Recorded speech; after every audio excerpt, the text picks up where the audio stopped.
Abu Dhabi's vision for 2030 and the very clear strategy document that's been presented. And the strategy, just by way of summary, takes an economy today which is around 118 billion US dollars, which is 60% or more oil and gas generated, on a journey by 2030 to an economy that would be approximately 416 million US dollars, where the percentage split is essentially the other way around, i.e. 60% of that economy over that period of time would be non-oil and gas generated. KIZAD is an enabler to that, and we've got some very clear numbers that we're responsible for delivering to assist the 2030 vision. And that is KIZAD has the capacity to contribute up to 15% of the GDP that's non-oil and gas generated by 2030. And we will create in excess of 100,000 quality jobs. So when we sit in front of His Highness the Crown Prince, I can tell you he focuses quite rightly on those two key parameters. Are we on target to be able to contribute up to 15% of non-oil and gas GDP? And are we on target to be able to create in excess of 100,000 quality jobs? So KIZAD in the open market is now just over 5 months old. And we researched all the industrial zones on a global and a local basis, and there was 3 very clear differentiating factors required. One is low operating costs, no surprise, right? The second one is having access to global markets. So the transport connectivity is strategically essential in terms of both sea, rail, and the proximity to airports.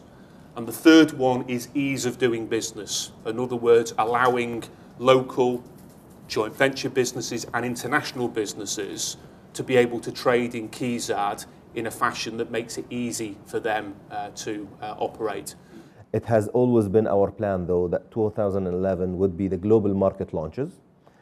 Based on our market research in 2010, it was clearly identified that a combination of what our clusters are, the global market, and what are the industries that are thriving in different areas. We identified 6 countries in the global market that would be our starting launching events. There are 3 in the West and 3 in the East. And the 3 in the West were Germany, and we started that launch in Hannover Messe. We have also signed a couple of agreements there with the government of Germany in facilitation of that. UK and US, so that's the 3 in the West. The 3 in the East are actually starting in less than 1 month from now. And these are India, South Korea, and China. And we do have plans on the 24th and 5th in India, Mumbai, the 30th and 31st in Seoul, as well as the 2nd and 3rd in China, in Tianjin. Khalifa port, to start with also, it's a destination port. I mean, to capture the organic growth of Abu Dhabi in terms of containers. This year, our targets and our colleagues from ADT in here, who's operating Mina Zayed, we are forecasting around 700,000 TEU. So starting with 2 million TEU, that's mainly to capture Abu Dhabi organic growth and to support KIZAD activities. So just to summarise, 3 dimensions in terms of ownership, in terms of ability to set up their own facilities and funding. We believe we're likely to see every combination within that matrix. So consequently, the proposition from day one with KIZAD is to be able to have the flexibility, and you were quite right in introducing the other one, which is big, small, and everybody in between, to deal with each on a case-by-case basis and to make it easy for one to do business. So it is, yes, the case that we are being selective in selecting the industries and who do we grant the free zone status. Let's not forget, though, that it is all about flexibility, and it's definitely back to the concept that one size will not fit all. We need to offer free zone status for people that wish it, or people that do not wish free zone status, that they would get to set up the normal setup.